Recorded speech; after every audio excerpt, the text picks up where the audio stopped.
Stakeholders on both sides of the border have voiced support for the new trade deal that would replace NAFTA. For a better understanding of what's in the U.S., Mexico, and Canada agreement and where negotiations stand, we turn to Eric Martin, who covers trade and the economy for Bloomberg News in Mexico City. This week, the tomato suspension agreement is dominating the headlines. Can you give us an understanding of why it's so timely right now? Sure. This is an agreement that was reached in the late 1990s and has been renewed periodically since then, and it governs the price at which Mexican growers can export tomatoes to the U.S. And this is in place of tariffs being placed by the U.S., which is an outcome that Florida growers would like. They feel that Mexican tomatoes have been sold in the U.S. for below production cost and that Mexican producers have been getting subsidies from the government that they don't have in Florida. And so they've complained about unfair practices from Mexico and have wanted to put tariffs to protect their industry. How does that agreement fit into the discussions over NAFTA versus the new United States-Mexico-Canada agreement? Well, it certainly affects the context in which the USMCA, as the new agreement is called, in which that's being discussed. That's an agreement that was signed by President Trump, Prime Minister Trudeau, and then President Enrique Peña Nieto of Mexico at the end of November. And now that agreement is awaiting approval, a hearing and debate and approval in the legislative branch of the three countries, so U.S. Congress, Parliament in Canada, and the Senate in Mexico. What would you say are some of the key differences between the two agreements? Well, the focus of the new agreement is tightening the rules for production of cars. Cars account for the majority of the U.S. trade deficit with Mexico, so that was an issue that President Trump targeted in terms of negotiations.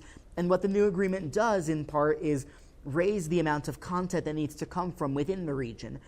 So that prevents content from Asia or from Europe from being used as easily in cars produced in Mexico and sold duty-free in the U.S.